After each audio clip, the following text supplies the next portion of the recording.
Ustaz Somad, kata mereka. Oleh sebab itu tetap kita jaga komunitas pemanjat pagar agar turun dari pagar. Masya Allah, tabarakallah. Pertama, mewujudkan generasi Quran di Tabalong, amin. Kedua, kasih anak-anak kita makan halal, amin. Ketiga, apa tadi? Santuni anak yatim, amin. Yang keempat, buat komunitas-komunitas. Makanya nanti ada komunitas ini, ada komunitas ini. Ngumpulnya kapan? Pas acara maulid ngumpul semua.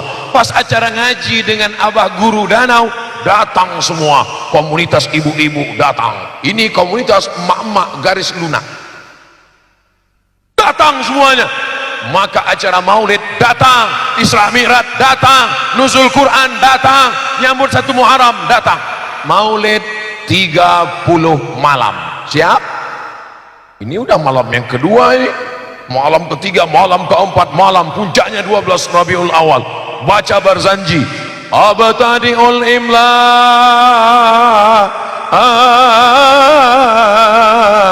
bismidzatil aliyah mustadirra faidal barakati ala ma ana lahu wa aula.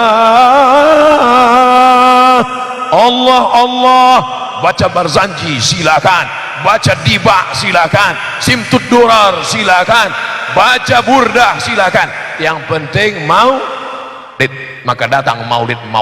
Maka maulid itu. Sedangkan Abu Lahab yang dijamin masuk surga, Abu Lahab pakai ba, tabat yada abi lahab. Lahab.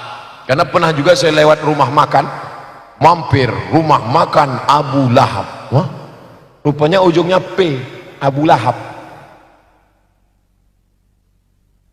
Abu Lahab dijamin masuk neraka jahanam tempat Abu Lahab. Ayatnya jelas, tabat yada abi lahabin wa tabba. Tapi ternyata dalam Sahih Bukhari, coba lihat, Abbas saudara Abu Lahab bermimpi berjumpa dengan Abu Lahab. Abu Lahab ditanya oleh Abbas, hai saudaraku Abu Lahab, ya kau masuk surga apa masuk neraka? Pasti masuk neraka. Panas apa enggak panas? Panas sekali. Khuffifa alayya fi kulli itsnain, tapi azabku diringankan setiap hari Senin. Li'itaqi Zuwaibah, karena aku membebaskan budak hamba sahaya yang datang membawa berita kelahiran Muhammad sallallahu alaihi wasallam.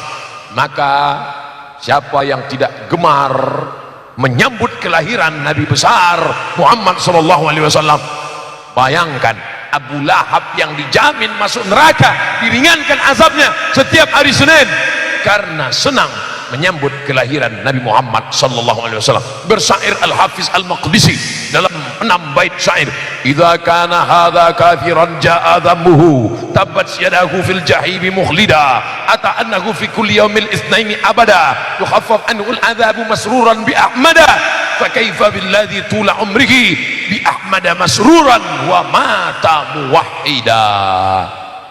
Itu enaknya ceramah di Tabalong. Tempat lain saya terjemahkan dulu baru paham. Di Tabalong belum saya terjemahkan udah ngangguk jemaah.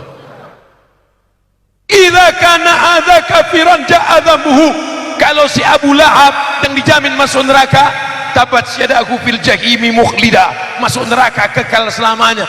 Ata annahu fi kulli yaumil itsnaini abada, diriwayatkan bahwa dia diringankan azabnya setiap hari Senin. Yukhaffaf anhul adzabu masruran bi ahmada, karena senang menyambut kelahiran Nabi Muhammad.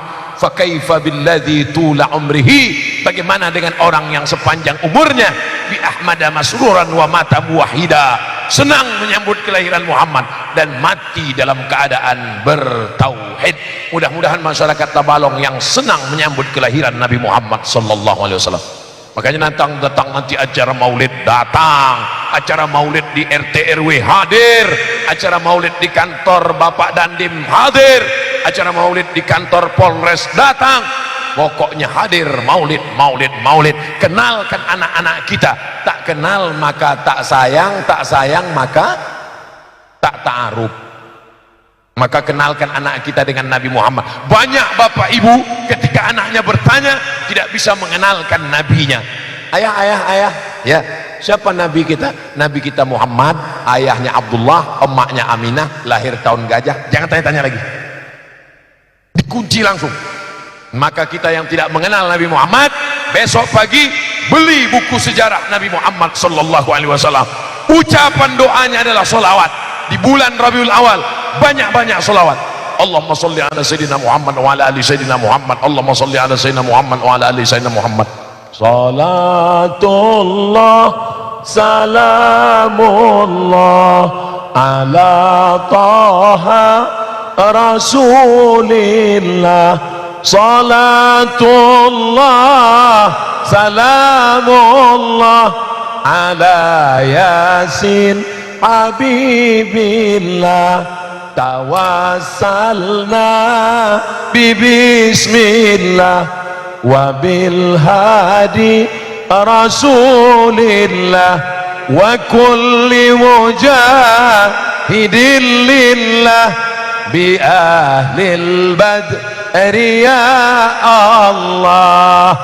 Mau solawat badar bagus, mau solawat nariyah bagus, mau solawat al-fatih bagus, mau solawat dari Sahih Bukhari bagus, solawat yang diajarkan Nabi bagus, solawat yang dibuat oleh ulama bagus. Maka jangan pertentangkan antara solawat dari sunnah dengan solawat yang dibuat ulama. Solawat sunnah dibuat Nabi Muhammad, solawat yang dibuat ulama, ulama juga pewaris Nabi. Al ulama warasatul anbiya. Ini kelai. Alhamdulillah Ustaz Somad, di kampung kami tidak lagi ada orang kelai masalah solawat. Antara solawat yang dibuat ulama dengan solawat yang dari hadis Nabi tidak lagi dipertentangkan. Kenapa? Karena sama-sama enggak ada lagi yang bersolawat. Oh, jangan begitu. Allahumma sholli ala sayyidina Muhammad wa ala ali sayyidina Muhammad. Sahih Bukhari. Allahumma sholli ala sayyidina Muhammadin nabiyil ummi wa ala alihi wa sahbihi wa barik wa sallim. Di luar Sahih Bukhari. Allahumma sholli ala sayyidina Muhammadin al-fatih lima ughliq wal khatim lima sabaq al-nasiru bil haqq nasirul haqqi bil haqq yahdi ila siratikal mustaqim. Dibuat oleh ulama. Allahumma salli ala sayyidina Muhammadin salatan tunjina biha min jami'il ahwali wal afat wa taqdilana biha jami'al hajat wa tutahhiruna biha min jami'is sayyi'at wa tarfa'una bi 'indaka 'alal darajat wa tuballighuna bi aqsal ghayati min jami'il khairat fil hayati wa ba'dal mamat. Dibuat oleh ulama. Semuanya baik, tidak ada yang tak baik. Maka banyak-banyak bersolawat dalam komunitas-komunitas, apalagi di hari baik, bulan baik, Rabiul Awal. Kita jadikan momentum berkumpul jamaah bersolawat. Termasuklah malam ini kita sudah beberapa kali bersolawat. Man shalla alayya, siapa yang bersolawat kepadaku solatan satu kali, sallallahu alaihi biha asra, Allah balas 10 kebaikan. Anaknya jadi anak-anak yang soleh solehah. Suami yang belum sholat mudah-mudahan pulang dari sini sholat. Istri yang belum pakai hijab mudah-mudahan terbuka pintu hatinya pakai hijab. Kawan sahabat tetangga yang belum dapat hidayah mudah-mudahan mati dalam keadaan la ilaha illallah Muhammadur Rasulullah. Wa tukaffiru bihi sayyiat, dihapuskan segala dosa-dosanya. Wa tarfa'u bihi darajat, diangkat derajatnya insyaallah. Amin ya rabbal alamin. Berikut saya bacakan pertanyaan-pertanyaan yang bisa saya jawab, yang tak bisa saya jawab akan saya bawa pulang. Nanti saya buatkan videonya, akan saya kirim, bisa dilihat di channel Ustadz Abdul Somad Official. Jangan lupa tonton, subscribe, and like and share. Sebagaimana kita maklum bahwa bulan Rabiul Awal adalah bulan Maulid Nabi besar Muhammad sallallahu alaihi wasallam. Dalam rangka menyambut dan memuliakan bulan ini, diadakan kegiatan maulid dengan berbagai istiadat daerah masing-masing, maklum memuliakan meneladani Rasulullah SAW. Namun pada saat yang sama ada kalangan tertentu mengklaim sebagai ahlus sunnah, mengatakan kegiatan semacam ini bid'ah, sesat dan menyimpang dari sunnah sallallahu alaihi wasallam. Saya tidak bisa jawab. Yang bisa menjawab ini adalah Al-Hafiz Ibnu Hajar Al-Asqalani. Hafalan hadisnya 300.000 hadis. Al-Hafiz yang membid'ahkan maulid, hafalan hadisnya 3 Itu pun kalau laptopnya hidup. Baca sanad hilang matan, baca matan hilang sanad, mati laptop hilang hadis. Dengar jawabannya baik-baik dari Al-Hafiz Ibnu Hajar Al-Asqalani, syarah Sahih Bukhari, dia yang nulis. Nama kitabnya Fathul Bari, syarah Sahih Al-Bukhari. Beliau pula yang menulis kitab-kitab fikih, kitab-kitab Talkhis Al-Habir, ditulis oleh Imam Khatimatul Hufaz, penutup para hafiz. Ketika tanggal 10 Muharram, apakah bapak dan ibu di Tabalong kemarin puasa? Saya ulang sekali lagi, memang kalau udah terlalu lama dengar ceramah ini kurang konsentrasi karena kurang cairan, dehidrasi. Saya ulang sekali lagi, apakah ketika 10 Muharram bapak dan ibu di Tabalong kemarin puasa? Yang jawab puasa yang puasa aja. Kenapa berpuasa? Karena pada tanggal 10 Muharram Allah menyelamatkan Nabi Musa dan menenggelamkan Fir'aun. Betul? Allah menyelamatkan Nabi Musa itu tanggal 10 kemarin atau 3000 tahun yang lalu? 3000 tahun yang lalu, brother. Tapi kenapa diulang setiap tahun? 10 Muharram puasa, 10 Muharram puasa, 10 Muharram puasa. Itulah dalil boleh memulangi maulid bertahun-tahun setiap bulan Rabiul Awal. Kenapa? Karena boleh mensyukuri nikmat yang sama pada tanggal yang sama diulangi bertahun-tahun. Itu yang jawab bukan Abdul Somad. Nanti kalau Abdul Somad yang jawab, apa itu Abdul Somad? Gak ada ilmunya, Ustaz ece-ece. Ini yang jawab Al-Hafiz Ibnu Hajar Al-Asqalani, dikutip oleh Al-Hafiz Jalaluddin Abdurrahman As-Suyuti, nama kitabnya Al-Hawi Lil Fatawi. Buka kitabnya. Boleh mengulang nikmat. Kalau nikmat selamatnya Musa, tenggelamnya Fir'aun, boleh diulang tiap tahun. Adakah nikmat yang lebih besar daripada itu? Ada. Nikmat apa? Nikmat lahirnya Sayyidina wa Maulana Muhammad sallallahu alaihi. Jelas? Perlu tambahan? Oke, kita tambah yang kedua. Ada seorang laki-laki namanya Abdul Uzza, bukan Abdul Somad. Abdul Uzza, nama Tuhannya Lata, Uzza, Manat, Hubal, Jibti, Tagut, Naham. Abdul Uzza, hamba Uzza, namanya Abdul Uzza. Nama kerennya Abu Lahab. Makanya kalau kenalan sama orang tanya dua, what is your name? Abdul Somad. Nama keren Anton. Namanya Abdul Uzza. Nama kerennya dalam Quran Abu Lahab. Abu Lahab punya budak pembantu hamba sahaya, namanya Suwaibah. Siapa namanya? Suwaibah, pakai sa. Suwaibah. Dia pun panggil, Suwaibah, datang kemari, jaga adik ipar saya yang sedang hamil tua. Nanti kalau dia lahirkan anak, sampaikan berita kemari. Oke, tuan.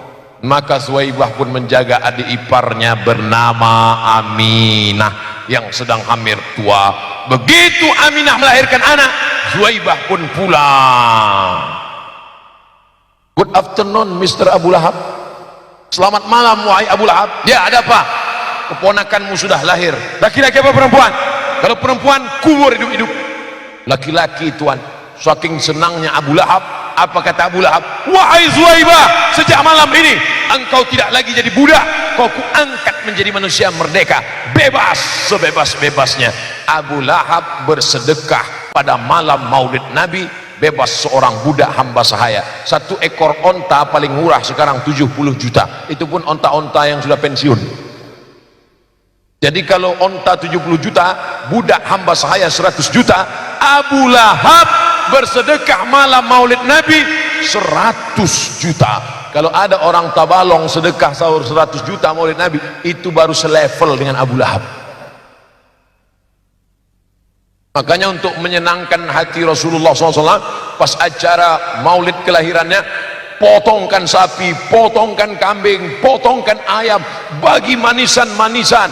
Jangan lupa potongkan itik.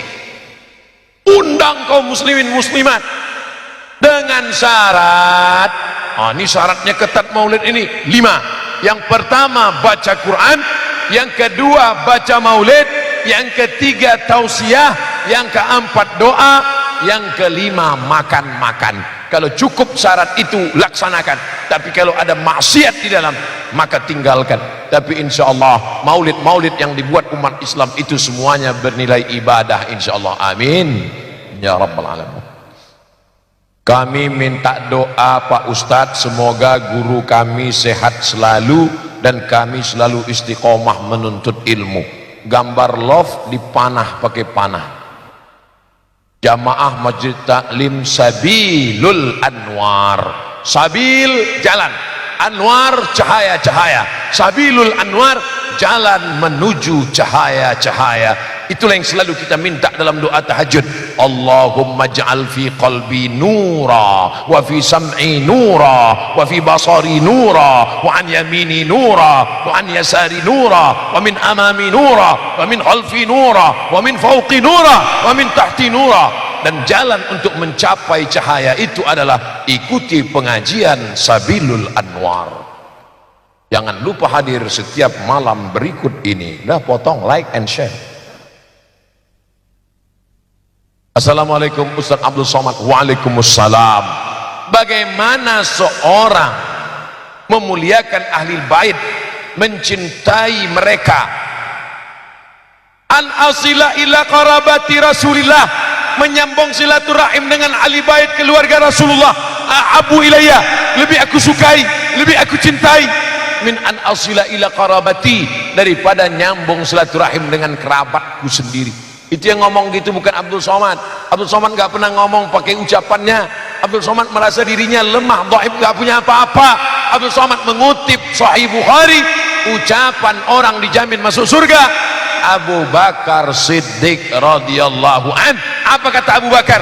An asila ila qarabati Rasulillah, menyambung silaturahim dengan kerabat Rasulullah, ahabu ilayya, lebih aku sukai daripada menyambung silaturahim dengan kerabatku sendiri. Malam ini Abdul Somad datang ke Tabalong pun ingin menyambung silaturahim dengan para habaib zuriat keturunan Rasulullah. Mudah-mudahan kita termasuk para ahbab, pecinta para habaib insyaallah. Amin. Muliakan mereka. Ada seorang sahabat Nabi, bukan sahabat UAS. Ada seorang sahabat Nabi namanya Zaid bin Sabit. Zaid bin Sabit berjumpa dengan Abdullah bin Abbas. Abdullah bin Abbas masih muda, Zaid bin Sabit sudah berumur. Zaid bin Sabit mencium tangan Abdullah bin Abbas. Abdullah bin Abbas heran, kenapa kau cium tanganku wahai Zaid? Apa kata Zaid? Karena engkau kerabat keluarga Rasulullah sallallahu alaihi wasallam. Maka saya bukan Habib, tapi saya min ahbab. Saya termasuk pencinta para habaib zuriat keturunan Rasulullah sallallahu alaihi wasallam.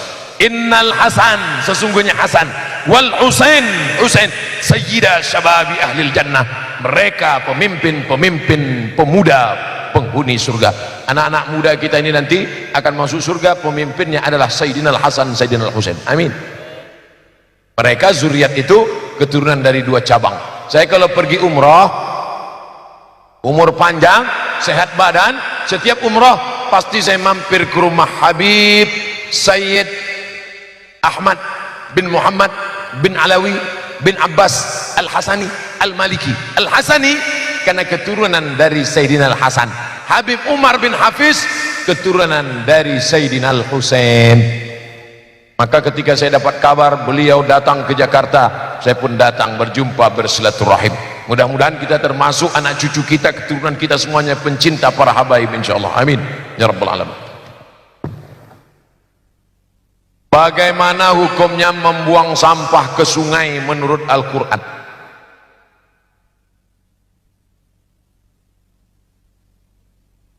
La yabulanna ahadukum fil ma'id daib. Janganlah kamu membuang air najismu ke air yang tidak mengalir. Maaf beribu maaf. Air, maaf beribu maaf, air seni, air kencing itu kan sampah kotoran, tidak boleh dibuang walaupun sesama air yang tidak mengalir. Apalagi membuang sampah plastik yang lapuknya 100 tahun. Itu botol-botol plastik itu kalau kita buang itu 100 tahun baru hancur. Makanya buang, pulang dari sini setiap kita membawa sampah-sampah plastiknya. Siap? Saya tanya sekali lagi, setiap kita pulang nanti membawa botol-botol plastiknya, jangan buang ke sungai, jangan buang sembarangan. Siap? Ustadz sendiri, saya akan bawa botol saya. Kami bawa botol masing-masing. Pak Bupati, beliau punya staf, ada yang bawa. Kita akan bawa sampah kita masing-masing. Bayangkan kalau besok selesai acara, dilihat oleh tetangga, kawan, sahabat kita, apa kata dia? Apa efek ceramah Ustadz Somad tadi malam? Tuh, sampah banyak. Ustadz, sampah itu. Na'udzubillah. Makanya nanti pulang dalam keadaan bersih ini semua. Siap? Insya Allah. Jangan biasanya insya Allah ini nggak siap. Insya Allah masyarakat Tabalong siap. Sedangkan membuang sampah pribadi saja tidak boleh, apalagi membuang sampah yang tidak akan hancur. Ditemukan buaya di dasar laut, ketika ditarik ke atas mati, dibedah perutnya, isinya ternyata terpal. Buaya makan terpal, dibuang sampah ke tengah laut, dimakan. Ada seorang bule turis dari Jerman makan jeruk di atas kapal, kulit jeruk sampahnya dia kantongi. Orang kita yang berada di atas kapal nanya, mas bule, kenapa kulit jeruknya disimpan?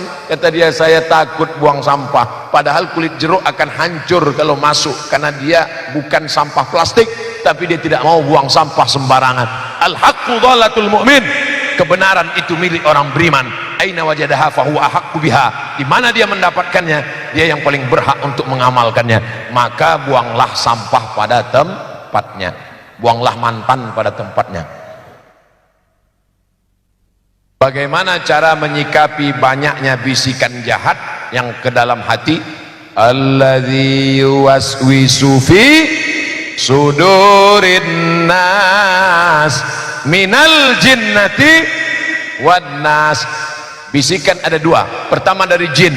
Untuk menghilangkan bisikan dari jin, baca ayat kursi. Allahu la ilaha qayyum la ta'khudhuhu sinatun wa la nawm, lahu ma fis samawati wa ma fil ardi, man dhal ladzi yashfa'u 'indahu illa bi idhnihi, ya'lamu ma bayna aydihim wa ma khalfahum wa la yahituna bi shay'in min 'ilmihi illa bima sha'a, wasi'a kursiyyuhu samawati wal ardi wa la yaduhu ma huwa al 'aliyyul 'azim. Untuk yang kepada manusia enggak bisa pakai ayat kursi, karena kita baca ayat kursi dia lebih hafal dari kita. Maka dengan manusia ini kita mesti kuatkan mental, jangan sendirian. Serigala hanya akan menerkam kambing yang memisahkan diri dari jamaah. Maka jangan pernah sendirian, harus berjamaah, mesti berjamaah. Wa minal itsnaini ab'adu, setan akan lari dari dua orang. La atiyannahum min baini aidihim, aku akan datang dari depan, wa min khalfihim, dari belakang, wa an aymanihim, dari kanan, wa an syama'ilihim, dari kiri. Setan datang dari empat sisi. Maka kuatkan keyakinan, rajin sholat berjamaah, ikuti majelis-majelis Tuan Guru. Allah akan menyelamatkan kita dari goda-godaan setan ini. Setan belum pensiun, maka jangan pernah merasa sudah aman dari godaan setan. Kadang bapaknya baik, istri tak baik, istri baik, bapak tak baik, istri baik, bapak tak baik, anak tak baik, istri baik, bapak baik, anak baik, menantu tak baik, istri baik, bapak baik, anak baik, mantu baik, tetangga resek. Oleh sebab itu maka kita jaga ini semua. Insya Allah masyarakat Tabalong selamat dari godaan setan. Bagaimana hukum memanjangkan rambut? Wah, nyindir saya nih, rambut saya udah mulai panjang. Apakah boleh bertentangan dengan sunnah Nabi dari berbagai macam model rambut zaman sekarang? Nabi itu rambutnya panjang dari depan, panjang sampai ke belakang, sampai sini, baru di sini digunting. Jadi yang menutup kulit kepala Nabi itu tiga. Pertama rambutnya, rambut dia sendiri menutup kulit kepalanya. Yang kedua kolan suah, pecinya. Yang ketiga imamah, sorbannya. Jadi di Arab itu panas terik, maka Nabi menutup. Coba lihat rambut Habib Ali Zainal Abidin, Habib Ali Al-Jifri, 3 lapis rambutnya. Ada tuh zaman dulu waktu dia masih muda, potong sini. Jadi gambar Habib Ali Zainal Abidin Al-Jifri, murid dari Habib Umar bin Hafiz yang masyhur. Itu ada gambar dia waktu masih muda, dipotong di sini tata. Baru rambut itu ditarik ke belakang, ditutup dengan kolan suah topi putih, baru ditutup dengan sorban. Ustaz kok nggak buat begitu? Saya kalau di kamar ada saya buat pakai kolan suah baru pakai sorban. Di sini saya buat panas. Pernah juga kalau saya coba hidung hilang. Tapi bukan saya mengejek orang bersorban. Bersorban itu sunnah. Bersorban itu adalah perbuatan Nabi. Bersorban itu adalah sunnah fi'liyah. Nah, jadi kalau mau panjang rambut model begitu. Bukan rambut panjang lalu melambai, hai, itu bencong. Kalau mau panjang. Bagaimana pendapat Ustadz pada ukhti yang bercadar? Bagus. Jangan ejek perempuan yang bercadar. Hai, ninja nih. Kenapa ketika melihat perempuan bercadar engkau resek? Kenapa ketika melihat perempuan bercadar engkau ejek? Kenapa ketika melihat perempuan bercadar engkau olok-olok? Tapi kalau melihat orang pakai rok pendek kau diam? Berarti otakmu didengkul. Oleh sebab itu bercadar ajaran Islam.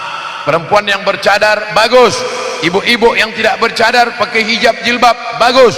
Jangan kelahi antara yang bercadar dengan yang tidak bercadar. Nanti kalau yang bercadar dengan yang tidak bercadar kelahi, yang ketawa yang nggak pakai celana. Bagaimana pendapat Ustadz dia bercadar tapi suka posting foto di sosmed? Perempuan bercadar suka posting tapi posenya tidak memancing, memberi nasihat, ramai-ramai, tidak membangkitkan gairah, kalimat-kalimatnya tidak membuat orang menjadi tertipu, tidak pula memancing untuk menimbulkan fitnah. Hukumnya al-aslu fil asya al-ibahah, boleh, mubah. Tapi kalau menimbulkan mudarat, darul mafasid muqaddam ala jalbil masalih, menolak mudarat lebih diutamakan daripada mengambil maslahat manfaat. Sahkah solat seseorang apabila bacaannya tidak terdengar dan hanya mulutnya saja yang bergerak? Solat zuhur tak dengar? Bismillahirrahmanirrahim. Tapi kalau solat isya, solat maghrib dijaharkan, hukumnya sunnah. Tapi andai dia tidak jaharkan, kalau dia solat sendiri hukumnya sah. Adapun solat berjamaah maka bagaimana makmum mau mengikutinya? Adapun pada solat zuhur, solat asar, Nabi Muhammad sallallahu alaihi wasallam ditanya oleh tabi'in kepada Khabbab, ya Khabbab, sahabat Nabi namanya Khabbab ibnul Ars, ya Khabbab, ya Nabi itu kalau sholat mulutnya bergerak atau tidak? Kata Khabbab, Nabi itu kalau sholat mulutnya bergerak. Dari mana kau tahu mulutnya bergerak? Bittirabi lihyatih, karena aku lihat jenggotnya bergoyang. Ada orang sekarang sholat mulutnya nggak bergerak. Allahu Akbar. Sholat itu mulut bergerak. Allahu Akbar kabir. Mulut berkata, hati mengingat, connect antara mulut dan hati. Disitulah letak kekhusyuan. Ya Allah, berikan kami khusyuk dalam ibadah kami, ya Allah. Terima kasih Ustadz, kembali kasih brother. Pasal 29 ayat 1 dan 2. Wah, ini kayak urgen PNS. Undang-Undang Dasar 1945. 1. Negara berdasarkan ketuhanan yang Maha Esa. 2. Negara menjamin kemerdekaan tiap-tiap penduduk untuk memeluk agamanya masing-masing, untuk beribadah menurut agama dan kepercayaannya. Ayat 1, ayat 2. Pertanyaan, apakah bisa dikatakan seseorang menjadi radikal atau radikalisme bila dia menjalankan ajaran agamanya secara utuh? Tidak, karena dijamin oleh Undang-Undang Dasar 1945 pasal 29 ayat 1 dan ayat 2. Ayat 2 coba jelas, negara menjamin kemerdekaan tiap-tiap penduduk untuk memeluk agamanya masing-masing dan beribadah menurut agama dan kepercayaannya. Maka diisilah kemerdekaan ini, diisilah demokrasi ini, karena kita berdasarkan demokrasi, suara yang terbanyak, suara yang menang. Maka kalau ada saudara yang bisa bersuara di parlemen, anggota legislatif, voting 50 orang. Lalu kemudian di sidang parlemen kita akan menerapkan pendidikan agama masuk ke SD, SMP dan SMA. Apakah anggota parlemen setuju? Setuju. Kira-kira bisa masuk apa tidak? Bisa. Maka pilihlah anggota parlemen yang berjiwa pendidikan, yang peduli pada agama, yang peduli kepada sesama. Maka apa yang ditanyakan ini bisa. Dulu apa kata pesan Presiden Soekarno? Kata Presiden Soekarno, kita bukan negara Islam, tapi nilai-nilai Islam bisa kita masukkan dalam parlemen, dalam undang-undang, dalam kalau kabupaten namanya perda, peraturan daerah. Peraturan daerah, anak orang Islam dari maghrib ke isya tidak boleh di warnet, tidak boleh main HP, tidak boleh main gadget, baca Quran. Perda, peraturan daerah Kabupaten Tabalong berlaku untuk anak umat Islam. Setuju apa tak setuju? Bisa apa tak bisa? Bertentangan apa tidak bertentangan dengan Pancasila? Ini konstitusional, bukan radikal, diatur oleh undang-undang. Siapa bilang tidak bisa? Dan kita tidak paksa saudara kita yang tidak seakidah dengan kita. Lakum dinukum waliyadin. Anak-anak kita, kira-kira kalau anak-anak kita dari maghrib ke isya tidak main gadget, tidak main motor, tidak di warnet, ngaji di masjid, kira-kira tetangga sahabat kita yang beda agama dengan kita terganggu atau senang? Senang. Bahkan mereka terganggu di rumahnya kalau anak-anak kita ngebut, buat maksiat, buat dosa. Nauzubillah. Jadi sebenarnya kalau dijalankan agama ini rahmatan lil alamin. Itulah kaji kita pada malam hari ini, mudah-mudahan bermanfaat. Tadi saya sudah sampaikan dari setengah 9, sekarang pukul 10 lewat 10. Masya Allah, tabarakallah. Selama 100 menit kita berada di sini, mudah-mudahan bernilai amal soleh di hadapan Allah. Yang sudah memberikan warung-warung gratisnya, mudah-mudahan dilapangkan Allah rezekinya. Panitia, forum komunikasi pimpinan daerah, bapak-bapak polisi dan tentara, Satpol PP yang mengamankan acara ini, maka diamankan Allah dari api neraka. Anak-anak muda kita selamat dari narkoba, insya Allah, amin ya rabbal alamin. Pulang dengan tenang, jangan berdesak-desakan, buang sampah pada tempatnya. Saya sendiri sampah saya kantong. Ustadz, itu kan pertanyaan kami. Tidak saya buang sembarang, saya bawa, saya masukkan ke koper, saya bawa ke Pekanbaru, nanti baru saya bakar di Pekanbaru. Kita jaga kebersihan kita, mudah-mudahan Tabalong tetap menjadi negeri baldatun thayyibatun wa rabbun ghafur. Terima kasih segala perhatian, mohon maaf segala kesilapan. Wallahul muwaffiq ila aqwamit thariq. Wassalamu alaikum warahmatullahi wabarakatuh.